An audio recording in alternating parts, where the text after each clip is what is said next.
Bienvenue en Algérie, bienvenue dans ce massif mythique des Aurès pour cette nouvelle enquête d'Ushuaïa TV consacrée à Elma, l'eau en arabe, le seul carburant nécessaire à la vie à la fois de la nature et des hommes, un bien sacré dans la religion musulmane.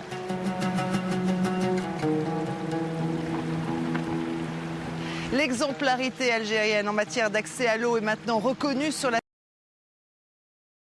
Alger, la capitale du plus grand pays d'Afrique, est passée des émeutes de la soif à l'eau H24 au robinet. Mais qu'en est-il dans le reste du pays, en particulier dans le sud ?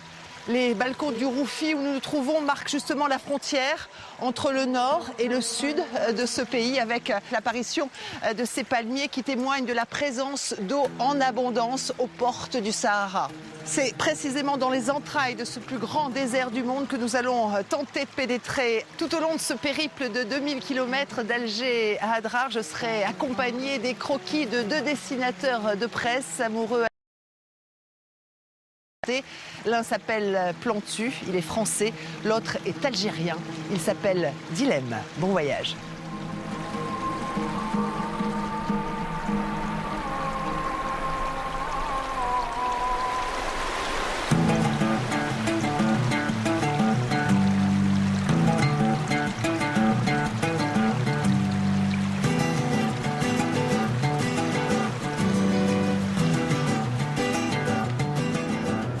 L'eau, au nom de ce bien commun de l'humanité, des hommes et des femmes parviennent à dresser des ponts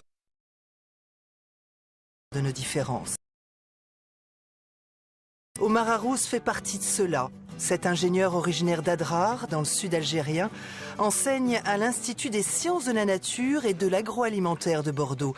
Il m'a donné rendez-vous sur les rives de la Pimpine en compagnie de ses étudiants. Professeur Arous ? Ah, bonjour. Bonjour. On m'a dit que vous étiez sur le terrain, je suis passée à l'école là, des sciences de la nature. Vous êtes parti jusqu'à là-bas, à Villeneuve. Oui, je suis passée d'abord.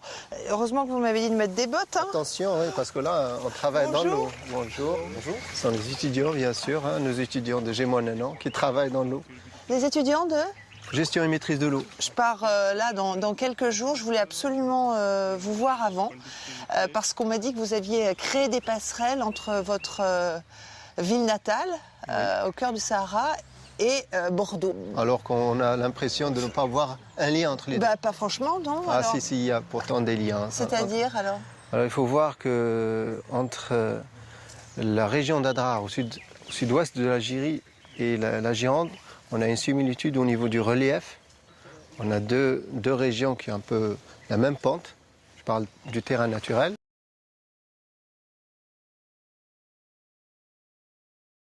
Faire profiter la région d'Adrar de l'expérience girondine pour leur nappe, parce que eux, ils n'ont qu'une seule ressource. Et ils sont dans cette démarche-là, c'est-à-dire ils exploitent une nappe et on ne sait pas si elle est surexploitée ou pas. C'est vrai qu'elle est riche, cette campagne girondine, elle est pleine de vie, donc pleine d'eau. Oui. Hein? À Adrar aussi, il y a de l'eau. Mais pas comme ça, pas en eau de surface. Pas comme ça en surface. C'est une eau souterraine qu'on capte avec un système traditionnel qui s'appelle le Fougara. Le Fougara ? Ouais. Donc finalement, il n'y a pas que votre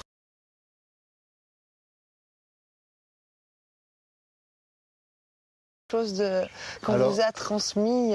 Il faut savoir que nous, je parle des gens des déserts, et nous aussi, on était élevés dans ce sens-là. L'eau est une ressource rare. Et c'est d'ailleurs même dans les traditions et la religion, le gaspillage de l'eau est un péché. Il est déconseillé vivement de gaspiller de l'eau. Et vous avez gardé cette idée? On a gardé cette idée-là, même ici. Bon. C'est pour ça que vous faites tout ça finalement? C'est peut-être pour ça que je suis...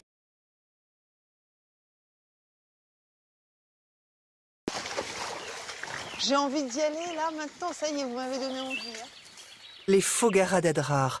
Omar vient de me donner le but ultime de ma quête de l'eau en Algérie. Avant de partir, il me reste à rencontrer un autre spécialiste des ponts entre les cultures. Lui se sert de ses crayons pour les bâtir. En 2006, Plantu a créé avec la complicité de l'ex-secrétaire général de l'ONU, Kofi Annan, Cartooning for Peace. Plantu, bonjour. Bonjour. C'est impressionnant, venir au monde toujours. Hein. Je suis contente de vous Ça connaître. fait juste que je travaille. En fait, hein. C'est Oui. vraiment. Bah, écoutez, moi j'avais envie de vous voir parce que je commence au tout début d'une enquête sur l'eau en Algérie. Alors j'avais vu votre échange et vos dessins que vous aviez fait aux Libertés à Alger, Oui. votre échange avec Dilem. Voilà. Et puis donc je sais que vous aimez ce pays. Et puis ce qui m'intéresse c'est votre sensibilisation à cette question de l'eau. J'ai vu votre festival là, Oui. Héros très libre. Oui, bah, Voilà. Voilà, exactement. Et je me suis dit que vous étiez la personne qui me permettre. des sujets comme le réchauffement climatique, comme l'avenir de l'eau, passionnants que les dessinateurs traitent, alors qu'ils ne sont pas des spécialistes. Mais eux, ils sentent que c'est le bon sujet qui permet de dialoguer avec des gens qui finalement vont être les décideurs au-delà des hommes et des femmes politiques. C'est-à-dire que les gens ils vont voter. Ces gens, c'est leur vie de tous les jours. Ils ouvrent le robinet. Le robinet, c'est comme un bulletin de vote. Tout le monde a un robinet et un bulletin de vote. Enfin bon, dans le meilleur des cas. Moi, ce que je voudrais, c'est qu'en un des ce que représente pour vous ce tandem Algérie-eau, ressources en eau. L'eau, elle est très importante dans ce pays. D'ailleurs, le drapeau, il est normalement avec le croissant et puis une étoile. Et peut-être qu'un jour, ce sera peut-être une goutte d'eau à la place de l'étoile. J'essaie de faire le casse-bas.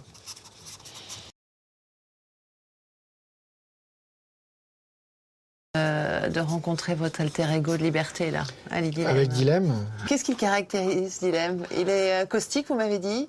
Caustique, il énerve tout le monde, il énerve le pouvoir évidemment, mais à la fois il aime son pays et il aime le dialogue avec les dessinateurs du monde entier et avec l'Europe.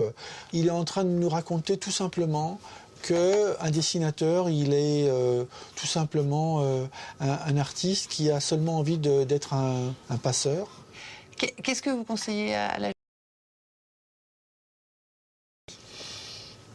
Avec curiosité, avec tendresse, avec le plaisir de dire, bah voilà, je suis là pour apprendre. C'est toujours le petit message, il y a toujours un message quelque part. Alors j'espère qu'il flotte, hein, mais il y a toujours. Ce serait bien qu'on jette des petites bouteilles à la mer.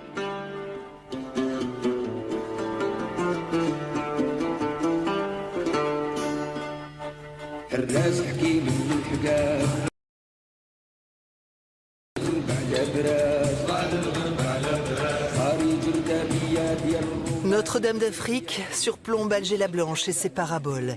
Quelle autre ville de ce continent est à ce point branchée, connectée au monde des hommes et des dieux en même temps? Entre les deux, l'eau en est l'un des liens sacrés.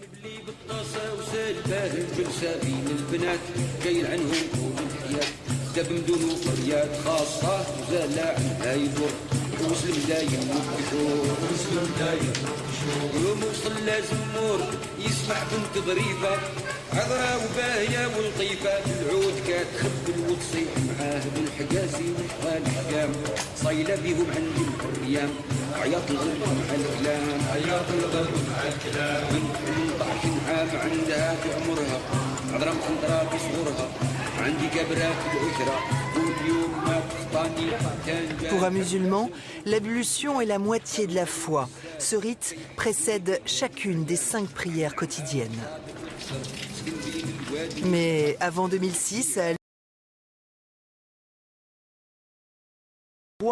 on fait connaissance avec la SEAL, la Société des eaux et d'assainissement d'Alger, avec à la clé de l'eau H24 au robinet. Bonjour. Il fait chaud là aujourd'hui, hein? Il fait chaud aujourd'hui? Bien sûr. Combien je vous dois, monsieur? 30 dinars. 30 dinars? Oui. Ah, ça, c'est bien. Oh, super. C'est mieux ça? C'est mieux ça? C'est bien fait. C'est important l'eau ici, hein? Bien sûr. Avant, le péage... Et maintenant, l'océan, c'est tous les jours, 24 sur 24. Un jour sur deux, il y avait de l'eau avant? Avant, oui. Mais comment on fait tourner un commerce comme le vôtre? De digérer quand même. Oui. Avec un citerne là-bas. Là-haut sur le toit? Oui, oui. Ah, merci, c'est bon, je vous ai... Ok, c'est la monnaie? Merci. Allez, à bientôt. Au revoir. 30 centimes d'euros la petite bouteille dans un pays où le salaire moyen ne dépasse pas 350 euros. Depuis les grandes sécheresses du mois d'août, l'eau minérale n'est apparemment toujours pas à l'abri de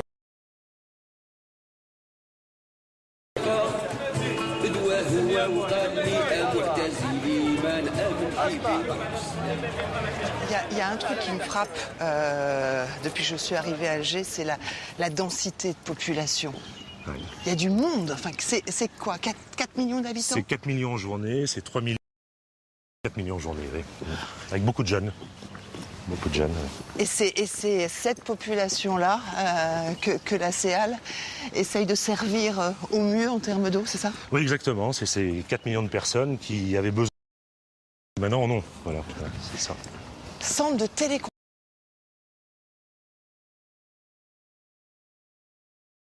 La d'un système qui est très compliqué à Alger. un centre de contrôle inauguré en 2008 par le président Bouteflika en personne. Professionnel de l'accès à l'eau depuis plus de 30 ans, Jean-Marc Yann manage une équipe de 5600 personnes, dont une vingtaine expatriés. Société de droit algérien, la CEAL a passé avec une grande entreprise française un contrat de management basé sur le transfert de technologie et la formation. Comment ça marche ça? Alors en fait, ça c'est une supervision en fait, qui nous donne une idée générale du fonctionnement. Il y a des ressources complètement différentes qui sont les barrages, qui sont l'eau souterraine et le dessalement de mer. Et ce centre de télécontrôle, il a pour objectif de superviser tout ça et de faire en sorte que si on a un incident, ça peut toujours arriver, la population ne le ressente pas. C'est ça l'idée. La confiance, c'est simple comme un coup de fil H24. Ces agents, rompus aux techniques de la communication, reçoivent en moyenne 1 millier d'appels par jour. On a mis à contribution la population en lui ouvrant un centre d'appel qui est sans doute le plus performant d'Algérie. Rentrer en contact facilement avec nous. Et alors ça nous a permis de recenser beaucoup de les citoyens. Et donc on a mis derrière une organisation pour être très réactif dans ces situations-là. Bonjour les gars, ça va bien? Bon courage. C'est un bijou qu'on a là. Cette modernité, ça nous a permis d'avancer très vite. Avancer très vite dans la matière. C'est une fierté et une lourde responsabilité que j'assume pleinement. Ça représente la vie, madame. C'est la vie. L'eau, c'est la vie. 11% du personnel de la CEAL est féminin, comme ces jeunes ingénieurs formés par leur entreprise et entièrement dévoués à la cause de l'accès à l'eau. Pas à m'imaginer ce que ça veut dire au quotidien d'avoir de l'eau 3 heures par jour. Est-ce que vous pouvez me raconter comment c'était? C'est grâce aux mamans, aux femmes de la maison qui se réveillaient, qui stockaient de l'eau, voilà, prenaient leur réserve. on prenait des douches à 3 heures du matin parce qu'il fallait réserver et prendre la douche en même temps. C'était très très compliqué, c'était beau à voir. Je pense que maintenant on profite beaucoup plus, qu'on n'a pas. En fait, on a tendance à oublier.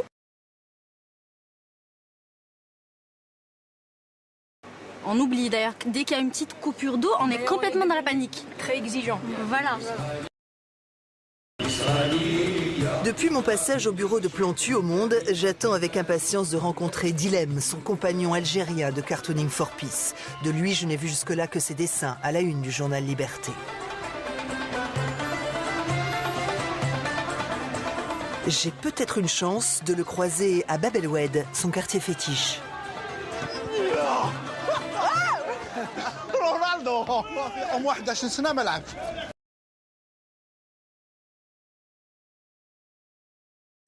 ابار زيدان كي بو فير سا ابار زيزو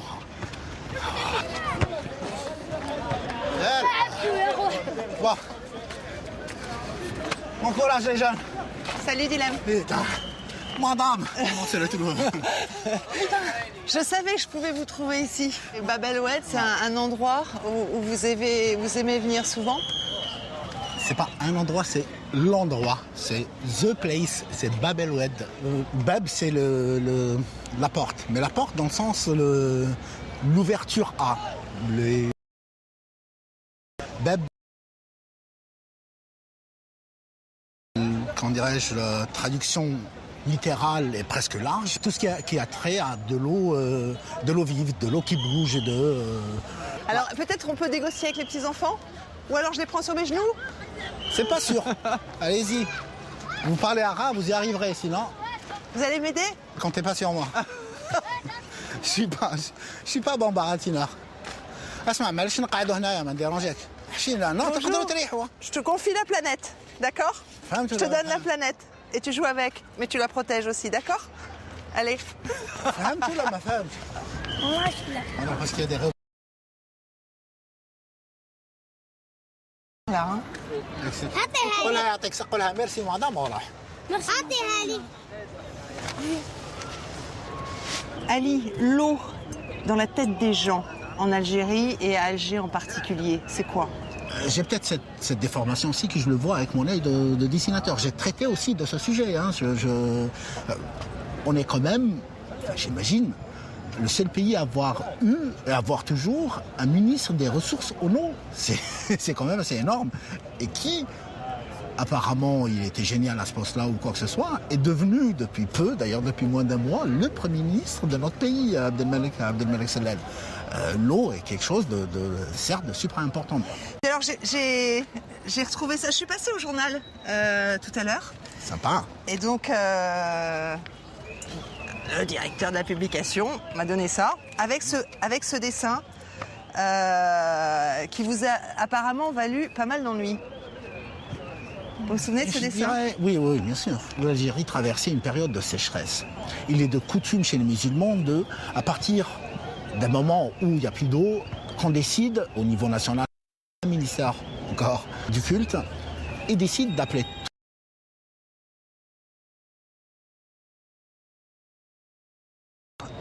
je mets un Algérien qui est censé prier le bon Dieu, et quelque part, à partir des nuages, une main qui sort. Je ne sais pas si vous voyez ce que ça peut représenter dans un pays comme l'Algérie où 100% de la population est musulmane. Vous avez quelque part suggéré, si ce n'est caricaturé, Dieu. C'était censé représenter la main de Dieu, faisant un doigt d'honneur aux gens. Si je ne le refaisais pas aujourd'hui, ça serait pour d'autres considérations. C'est plus par rapport à ce qui s'est passé autour des derniers dessins dits blasphématoires que parce qu'ils parlent de... Est-ce que le dessin de presse peut faire bouger les lignes, peut contribuer à changer une société, C'est clair. Oui. Mes dessins les plus populaires, c'est-à-dire ceux qui ont eu le plus de retours, c'est ceux qui touchent à la vie quotidienne des Algériens, notamment à l'eau. Je ne parlerai pas d'éveil des consciences à travers le dessin, mais s'il peut quand même fédérer quelques pensées autour de l'idée que l'eau quand même est quelque chose de super important et qu'il faut faire des choses, il faut construire, il faut qu'il y ait des infrastructures, il faut qu'il y ait des plans qui permettent à tout un chacun d'avoir accès quotidiennement à l'eau. Si le dessin... encore une fois, c'est tant mieux. Franchement, je me sens exister quand on me dit ça. Hein. Je me sens vraiment utile.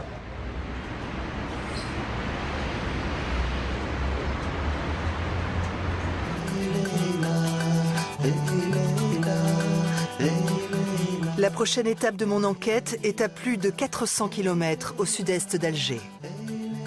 La traversée du massif des Aurès est émouvante. Ces chaînes de montagnes, qui culminent à plus de 2300 mètres, ne portent pas seulement en elles l'histoire de la guerre d'indépendance algérienne. Elles sont l'un des berceaux pacifiques et éternels de l'eau dans ce pays.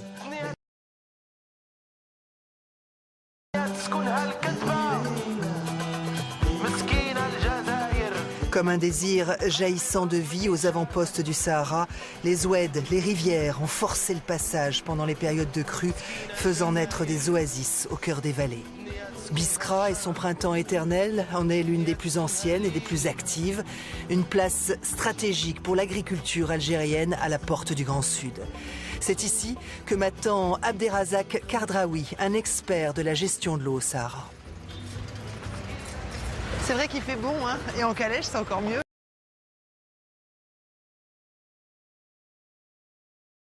Le calèche, hein.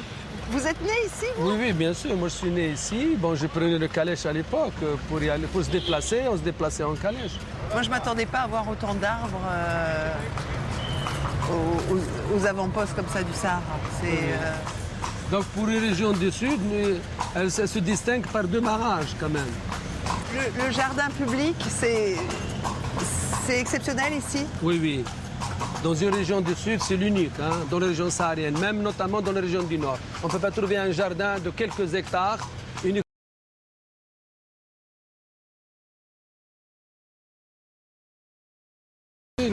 Un thé? Un thé. Je me mets au thé depuis que je suis arrivée en Algérie. Oui, un thé. Ne sont plus utilisés aujourd'hui que pour les mariages. À moins de 14 centimes d'euros le litre de gasoil, les chevaux évoluent plutôt maintenant sous le capot des voitures. C'est bien. Je peux essayer? Allez-y.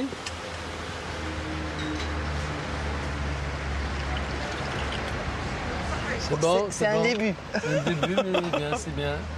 Merci bien. En tout cas pour cette balade. Bien. C'est chouette. Moi,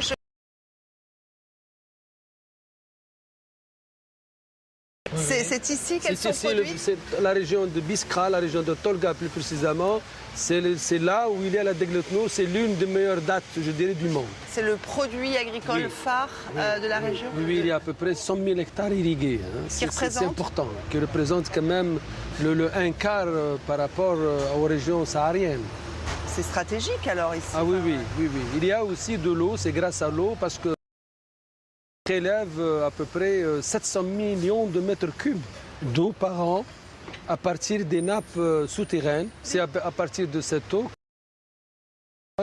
les meilleures dates au monde. C'est celle de Degletno qui est due à la qualité de l'eau et aux qualités du sol.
L'Algérie compte aujourd'hui 65 barrages. 25 d'entre eux ont été construits depuis la fin des années 90.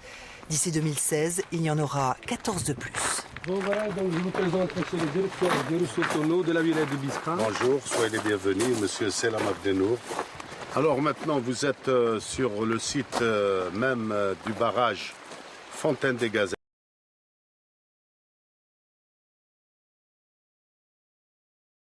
Pourquoi la perle des gazelles? Pourquoi? Parce que dans le Sahara, dans le sud, c'est très rare qu'on trouve un site pour construire un barrage. Mais pourquoi avoir construit ce barrage ici? Pourquoi ce site était privilégié? Ce barrage, c'est surtout, il est fait uniquement pour l'irrigation et pour diminuer la pression sur les demandes de forage, sur l'exploitation intensive des ressources souterraines. Donc là, c'est l'irrigation. Hein, c'est uniquement l'irrigation. C'est Voilà. donner de l'eau à la terre et pas... Parce qu'il n'y a pas de station de traitement des eaux ici. L'eau potable, elle est satisfaite à partir des forages. Donc on va puiser dans les eaux souterraines. D'accord. Voilà. Et notre politique actuellement, c'est de développer la construction de barrages. C'est une irrigation simple qui ne demande pas de l'énergie. D'accord? C'est une irrigation par gravité. Et l'eau est disponible parce qu'on est à l'aval de la chaîne des Aurès. Là où la pluviométrie dépasse 600 mm et là où pratiquement il neige tout le temps. Tous les hivers, il neige. Donc c'est la montagne qui donne de l'eau au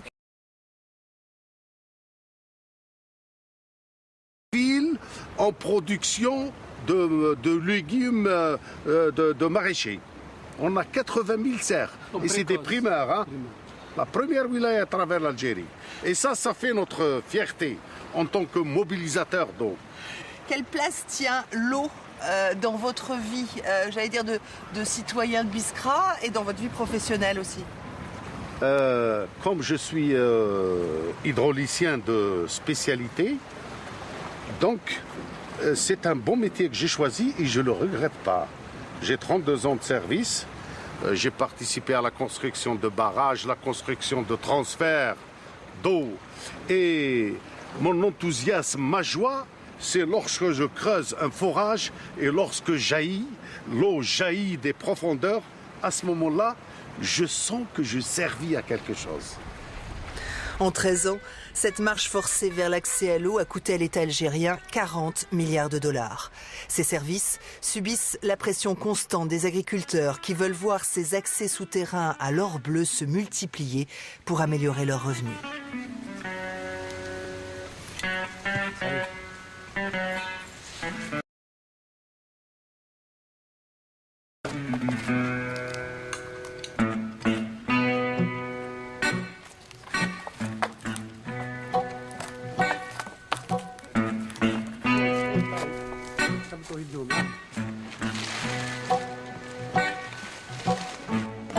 On est au mois d'octobre, c'est la période?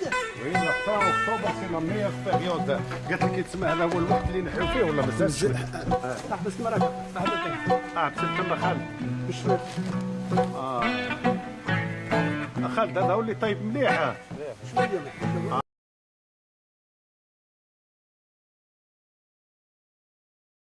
Fella n'affiche pas une réussite aussi éclatante que celle du propriétaire de cette palmeraie. En 2010, Mohamed Atia a reçu de l'organisation arabe pour l'alimentation la palme du meilleur producteur de dattes. Donc, comment vous avez fait pour dompter cette terre puisqu'elle était difficile? كانت قادحه قادحه الفرخ ما كانش حتى واش تشرب واش تحط ما كان قال لك كيفاش حتى قول لي هكذا قالت عاد تنتج باش هي الاراده قد مثل الغبار. Il a dit que même l'oiseau autrefois n'avait rien à faire ici. Il n'y a ni eau ni verdure. عمي خالد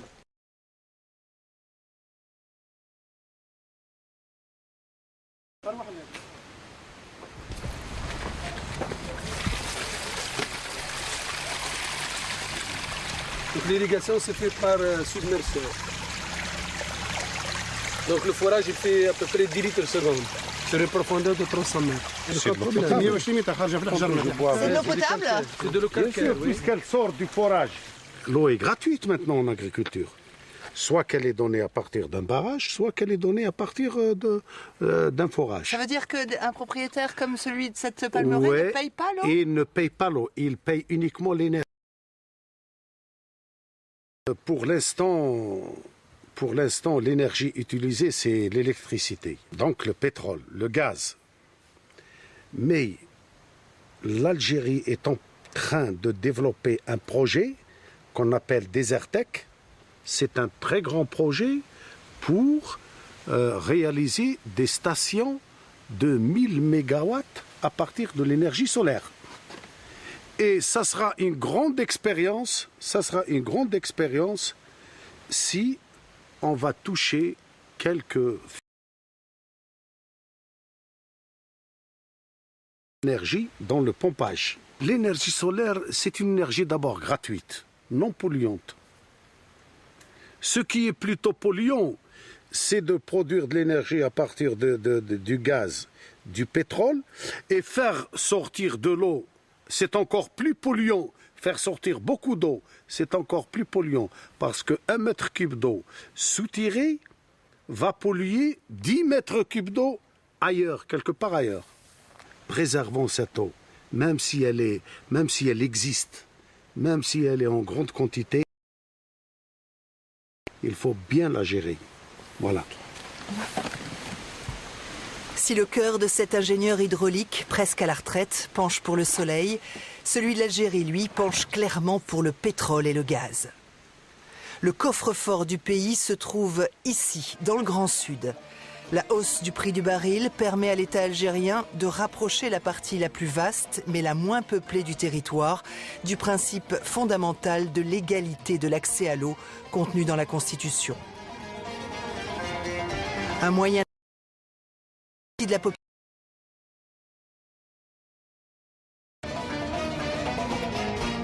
L'eau, facteur d'équilibre et de paix sociale, mais à quel prix pour l'environnement? Avant mon départ, j'avais posé la question à Alger, au tout nouveau ministre des Ressources en eau. On a mis en place un cadrage en matière de préservation et de protection des ressources naturelles. Et principalement, la plus fragile, c'est l'eau. Parce que l'eau en Algérie, c'est une ressource qui est rare, inégalement répartie, mais qui a coûté beaucoup au budget de l'État. Nous sommes tous interpellés, soit comme citoyens ou comme... Tout le monde est interpellé et nous devons agir dans un élan de solidarité pour pouvoir ancrer cette culture au niveau du consommateur, cette culture ou du souci de l'économie de l'eau. Donc c'est vous dire tous les schémas que nous sommes en train de développer, qui sont programmés jusqu'à l'horizon 2030, tiennent compte de cette problématique. Ça veut dire que l'État pourra s'opposer ou s'oppose déjà à certains forages parce qu'ils sont nuisibles à l'environnement dans certains endroits du pays, dans certaines zones? Est-ce que vous refusez par... Les forages pour lesquels on intervient pour mettre un terme, c'est lorsqu'on juge qu'il y a nuisible à l'environnement. Et nous l'avons fait plusieurs fois. Et vous le ferez, vous aussi? Nous continuons à le faire si le besoin se présente. Si on constate qu'il y a une surexploitation qui peut provoquer un déséquilibre, nous agissons bien sûr pour pouvoir donc mettre un terme à cette situation. Nous offrons toujours l'alternative. L'alternative, c'est quoi? L'alternative, c'est de développer d'autres forages dans d'autres endroits qui ne posent pas de problème. Quitte à ce que ça coûte plus cher? Oui.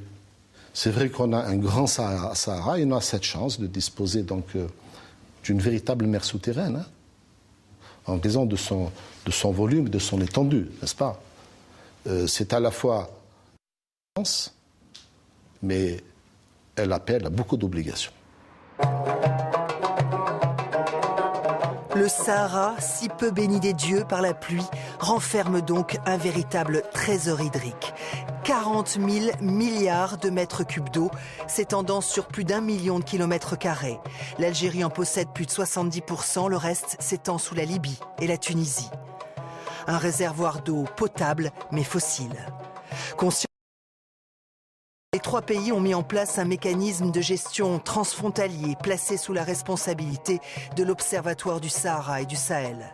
Une première pour tenter de préserver le bien commun de l'humanité. À Gardaïa, dans la vallée du Mzab, à plus de 600 km au sud d'Alger, l'eau a depuis 1000 ans ses garde-fous. Même les bâtiments les plus récents ont été construits à l'extérieur de la Palmeraie, comme pour la protéger d'une urbanisation galopante.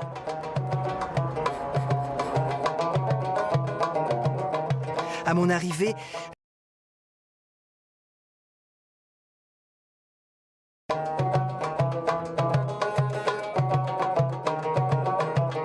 elles sont avec ces peignes fins faits de dalles de pierre plantées verticalement au pied des barrages, l'une des pièces maîtresses de l'un des plus anciens et savants systèmes inventés par les hommes du désert pour répartir une ressource en eau rachitique.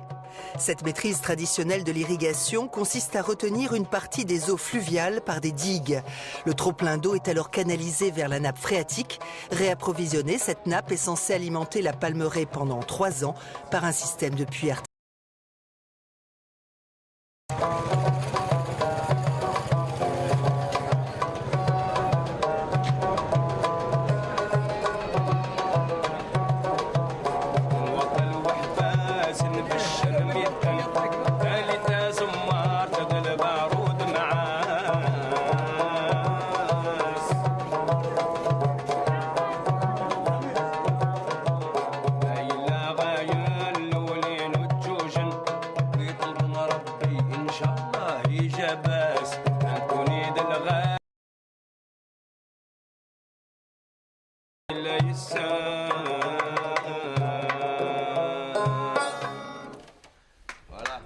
À raison de 50 mm d'eau en moyenne par an, l'arrivée de la pluie peut aussi se transformer en cauchemar quand les eaux de l'Oued, soudain gonflées, dévastent tout sur leur passage.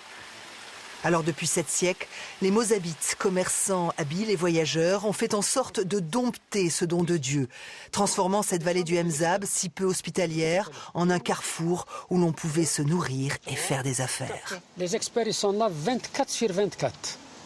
24 sur 24. Le barrage est rempli. Voilà la grande responsabilité des Oumana. Qu'est-ce que c'est? Ils voient les nuages. Encore il pleut. On est expérimenté dans les nuages. On va de loin. Ces nuages où il pleut, alors là, automatiquement, on diminue. Les gens respectent les Oumana. Respectent. Une respect total. Ce qui dit, c'est comme ça. On sait qu'un amine, il va ni comme ça, ni comme ça. Le droit, c'est le droit. Ils ont dit, qu'est-ce que c'est cette bête? C'est l'oued, c'est l'eau. Le plus danger, l'eau et le feu. L'eau, il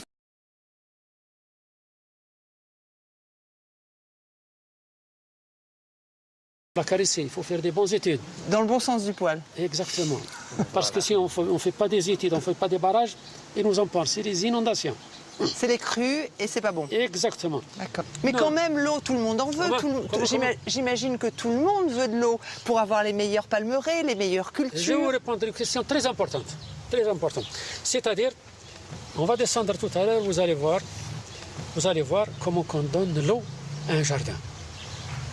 Président de l'association des Oumana, expert en eau de père en fils, Yahya Boubaker n'en démord pas.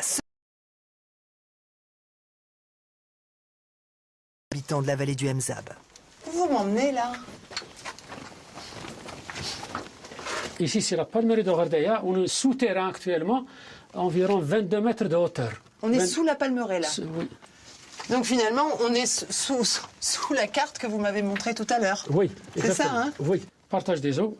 Après le partage des eaux, ici c'est le partage de quartier ici. Pourquoi on a ajouté ça? Vous savez pourquoi? C'est-à-dire, ce quartier a besoin plus d'eau, beaucoup d'eau. Ils ont ajouté cette hauteur pour que la hauteur, cette eau, vienne ici. Voilà. C'est ça exactement. Quartier, en cas de surplus, se déverse ici. Automatique, si tout est calculé. On peut rentrer de l'autre côté, à partir du parc, jusqu'ici à pied normal. Mais vous allez vous perdre. Ah, ça c'est sûr. Vous me laissez pas, hein? Non. Vous me laissez pas. Et l'eau, où elle est l'eau?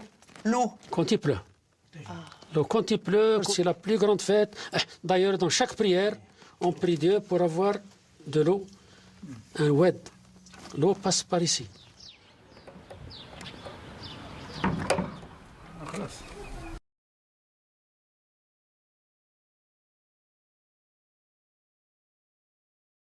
L'eau à Dodan, c'est plus la mode. C'est plus la mode, hein? C'est plus la mode, et puis la civilisation. Grâce à la civilisation, grâce à l'électricité, grâce à les pompes, là. Au lieu d'avoir ici 2 bêtes et un homme entre 8 heures, 10 heures, 12 heures, quand il est fatigué, il mange un peu de date là-bas avec un peu d'eau, et puis il revient quelqu'un qui le remplace. Eh ben alors, et en été, c'est la nuit. Personne ne supporte la chaleur. La nuit, c'est tous les jours. Allahu Akbar.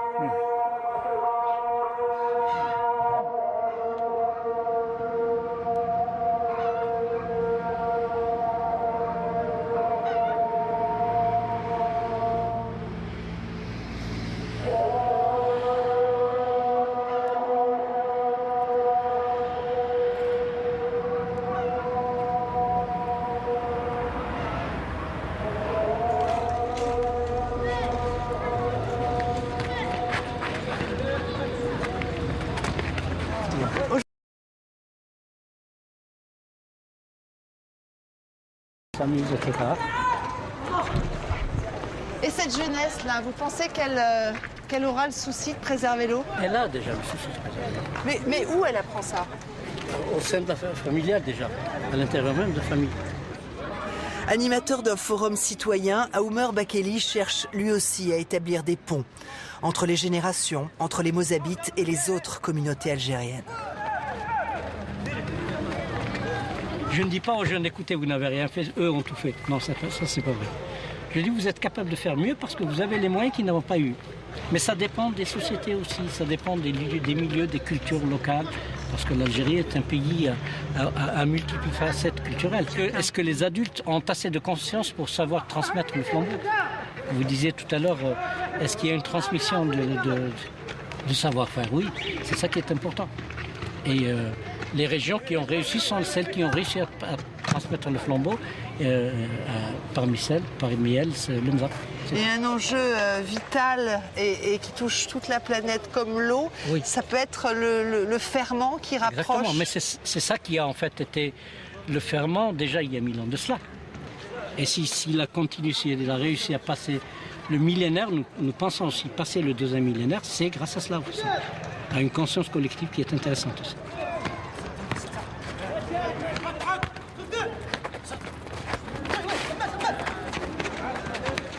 Parce qu'il y a de nous, on n'est presque toutes pas de la région. Ah bon? Oui, voilà, on n'est pas de la région. Ah bon, vous venez d'où alors? Moi, je suis kabyle. Kabyle? Oui, mais sinon j'ai de la famille kabyle, de la...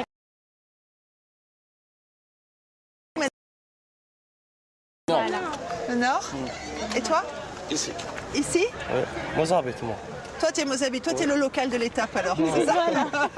Dans ce grand lycée de Gardaïa, ces jeunes venus d'ailleurs évoquent le manque de liberté dans ce haut lieu de l'islam. Mais ils ont trouvé chez les Mozabites l'un des derniers remparts contre le gaspillage généralisé de l'eau en Algérie. Est-ce que vous avez l'impression que les gens, ici à Gardaïa, ont conscience que l'eau, c'est un bien précieux? Je dirais que le problème de la sécheresse d'eau en Algérie, c'est dû à la gestion. Oui, parce que les Algériens ont tendance à vraiment gaspiller. Pour le changer. Même c'est l'éducation à leurs enfants dès qu'ils sont petits, comment protéger l'eau, et ils leur disent pas que c'est nécessaire, il ne faut pas le gaspiller. Il y a d'autres personnes qui ne l'ont pas, qui n'ont pas cette chance d'ouvrir le robinet et il y a de l'eau. Il y a beaucoup de gens qui sont privés de cette... Ils ne leur expliquent pas. Pour moi, c'est une culture. C'est une culture. Il faut apprendre à l'enfant qu'il faut préserver. Que peut-être viendra le jour où il n'aura pas d'eau. C'est pas loin d'arriver. Oui. Préserver l'eau, tout comme préserver l'environnement, c'est une éducation, c'est une culture, c'est des principes. Voilà. Comme on dit, une seule main ne peut pas applaudir. Donc ensemble, je sais qu'on pourra faire quelque chose. Il faut changer ça.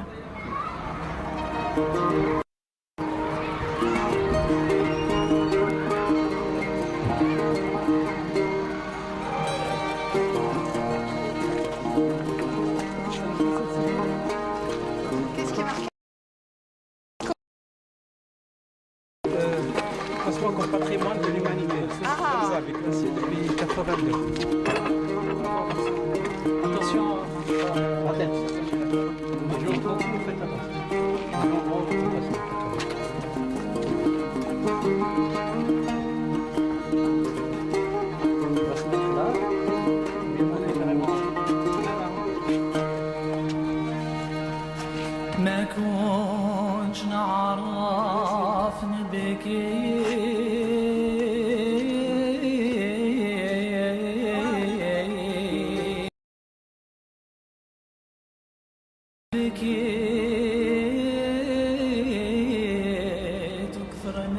Les gens utilisaient l'eau des puits.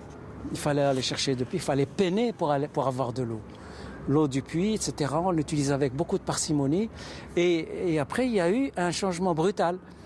Quand on a, par hasard, débouché en voulant faire des forages pour l'exploitation de pétrole, on a foré dans une nappe fossile d'eau. Qui contient une quantité considérable d'eau, inimaginable. Et donc ils avaient perdu cette habitude d'économie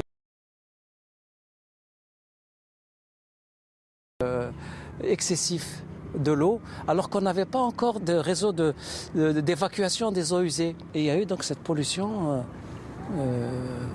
énorme. C'est la punition du confort, finalement, ce que vous me racontez là. Absolument. Vous avez beaucoup d'enfants? Vous avez 4. 4? Oui. Combien de petits-enfants? Oh. Presque la dizaine. Qu'est-ce que vous espérez pour eux? Que le Mzab continue à bien se porter. Et le pays tout en... et que la sagesse reprend le dessus sur la folie des hommes.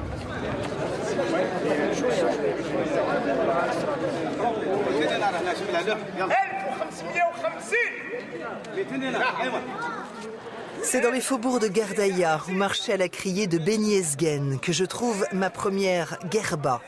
Cette gourde, en peau de chèvre, fait office de glacière du désert.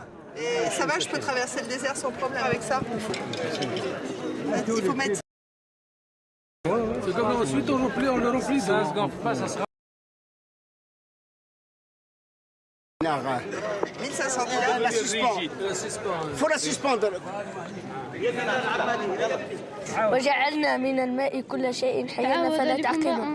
Nous avons donné vie à toute chose à partir de l'eau. Oui. Ok? Merci. Merci à toi. Et au revoir. Merci. Merci. Au revoir. Oui, parfait. Merci. Merci beaucoup. Au revoir. Au revoir. Soyez pas en retard. Hein? Oui. Salut.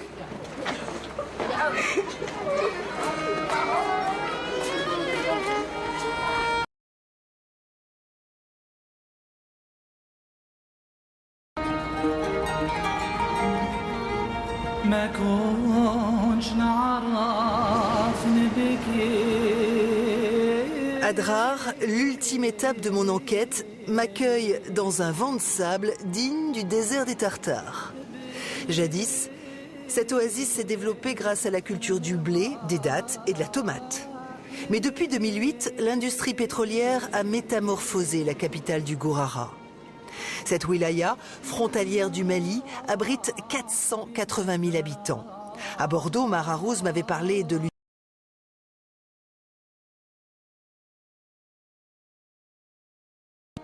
Il avait aussi et surtout évoqué les manuscrits du désert. Ces livres, écrits en arabe par des savants de la région, remontent pour la plupart au Moyen-Âge. Plus de 4000 ouvrages. L'usure du temps n'a rien entamé de leur beauté. Ces manuscrits conservent la mémoire de l'eau du Grand Sud.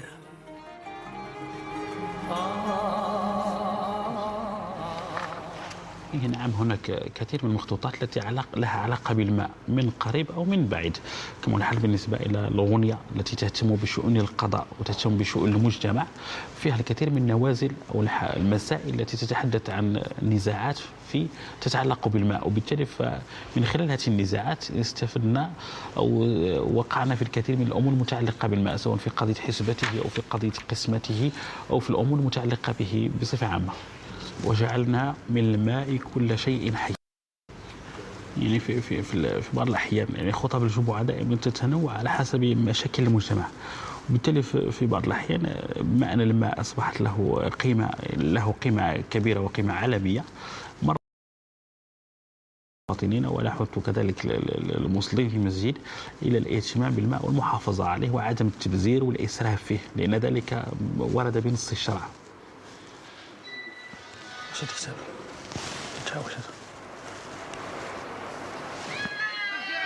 C'est à Tamantit, à une dizaine de kilomètres d'Adrar, que m'a donné rendez-vous Abdelkrim Benassan, un ami d'enfance d'Omar Harouz, le point de départ de mon enquête à Bordeaux. Cet ancien employé de l'industrie pétrolière préside l'association de sauvegarde des Fogaras. Il semble aux prises à de savants calculs. Alors le principe de parcours, il y a l'eau de la Fogara qui arrive sur une penne, et il y a le maître de l'eau, c'est le seul qui peut faire ce partage. Avec la chauffeur, bon, l'eau il rentre, il le distribue selon les propriétaires d'une façon très pointue, et c'est le seul qui peut le faire. Il le fait depuis des siècles, bon, de père en fils.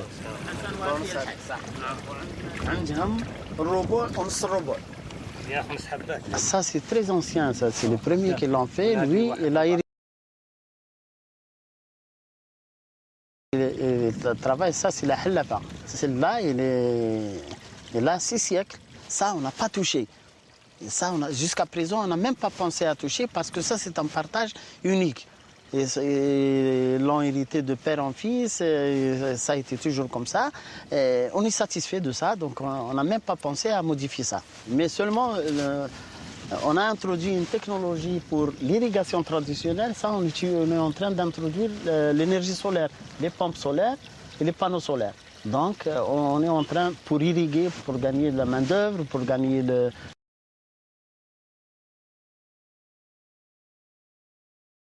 Donc, et on gagne 50% des terres irriguées.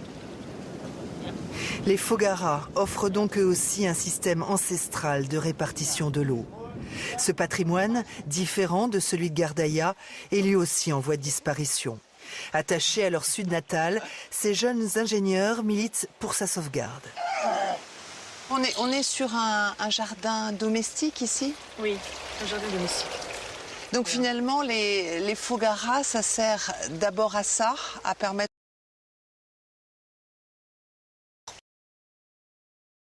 C'est grâce à ces jardins qu'ils ont pu, depuis des siècles, assurer leurs besoins en matière de produits agricoles, etc. Donc cette agriculture, elle est destinée principalement à une autoconsommation.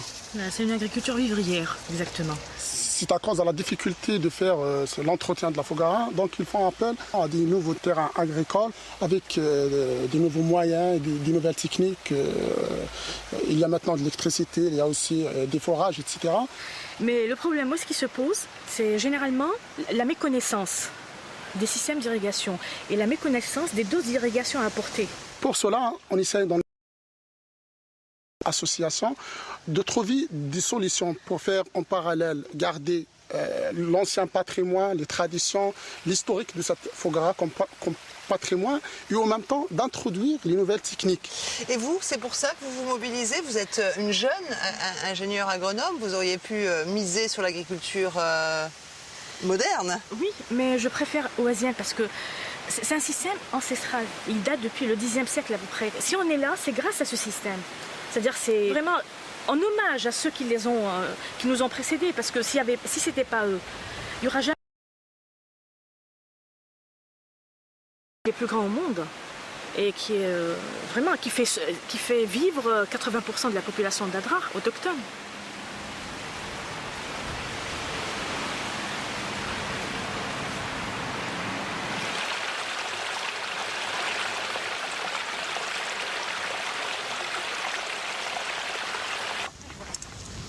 El Fogara, littéralement qui jaillit. Ce dédale de galeries souterraines permet de drainer l'eau du sous-sol et de l'amener par gravité à la surface, alimentant la terre avec parcimonie et équité. Ce chef-d'œuvre du génie humain n'est dans la moitié des 1400 Fogaras d'Adrar sont aujourd'hui taris. Le moteur a remplacé la main de l'homme pour tenter de sauver ces étroits couloirs de vie dans les entrailles du Sahara. Alors c'est ça. Voilà, on est arrivé sur la Fogara. Si vous voulez descendre, vous allez mettre le casque. Je peux descendre là-dedans? Oui, c'est facile. C'est facile, il n'y a pas de problème. Ok. Voilà. Ok. Donc on essaie. Donc vous tenez ici.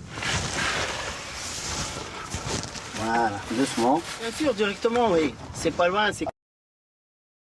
À droite ou à gauche? Qu'est-ce qu'il m'avait dit?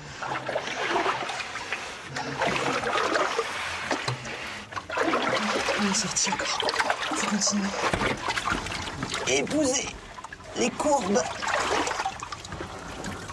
du sous-sol. J'ai vraiment l'impression d'être dans les entrailles. Combien ils m'ont dit? 20 km de galerie comme ça pour avoir de l'eau. Les traces des gens qui ont creusé ça avec des...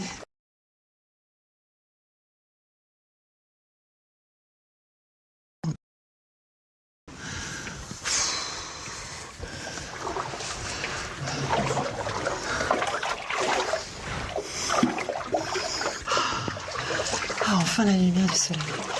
Ouf.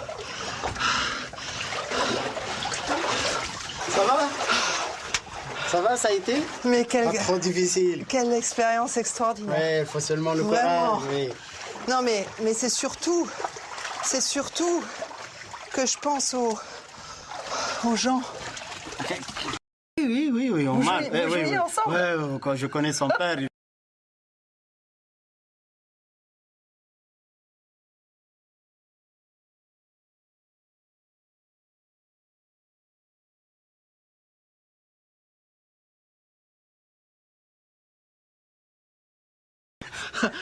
On peut aller boire un thé là parce que...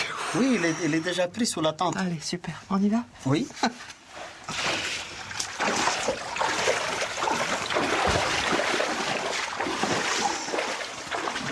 Qu'est-ce qu'on voit là? À quoi ça sert ces tuyaux là? Ça, c'est le système d'irrigation goutte à goutte. Ah oui, c'est le basse. Bonjour, Christine. Oui, Harouz, Ali. Ali! Enfin, tous ces kilomètres pour vous voir.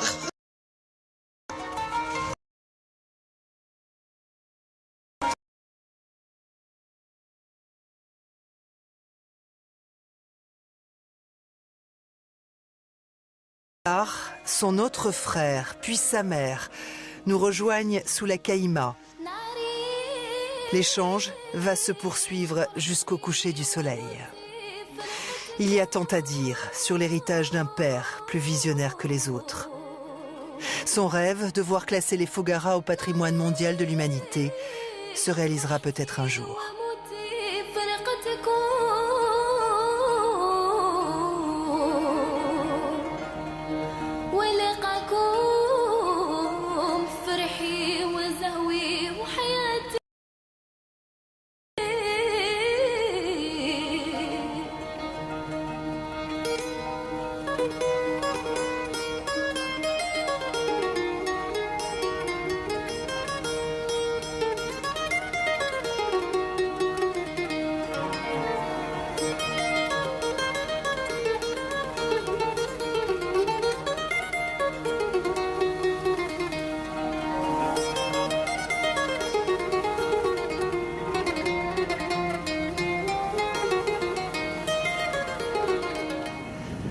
C'est ainsi, à 500 km de la achève maquette pacifique de l'eau en Algérie. Un retour aux sources marqué par les notions de partage, de rapprochement entre les peuples, au-delà des frontières et des déchirures de l'histoire. Parce qu'elle est immense et belle, parce qu'elle est jeune et riche, l'Algérie a encore cette chance de pouvoir choisir entre le mirage, certes séduisant mais éphémère, de nouvelles sources d'énergie fossile, ou la puissance exigeante mais éternelle du soleil pour préserver cette fantastique réserve d'eau que porte en son sein à ce désert. Il me reste pour rentrer quelques litres d'eau dans ma gerba et surtout à l'aube, l'amour c'est donné au reste du monde. À bientôt pour une nouvelle émission des enquêtes d'Ushuaïa TV. À bientôt. People, do you understand me now? Sometimes I feel a little mad. Don't you know no one alive can always be an angel? When things go wrong, I seem a little sad. But I'm just a soul whose intentions are good. Lord, please don't let me be misunderstood.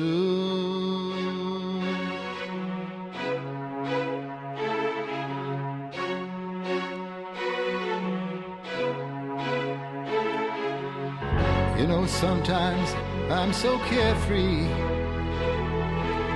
but the joy that's hard to hide. Sometimes it seems that all I have is worry, and then you're bound to see my other side. But I'm just a soul whose intentions are good. Oh Lord, please don't let me be misunderstood. jardiner, bain. Poussez les portes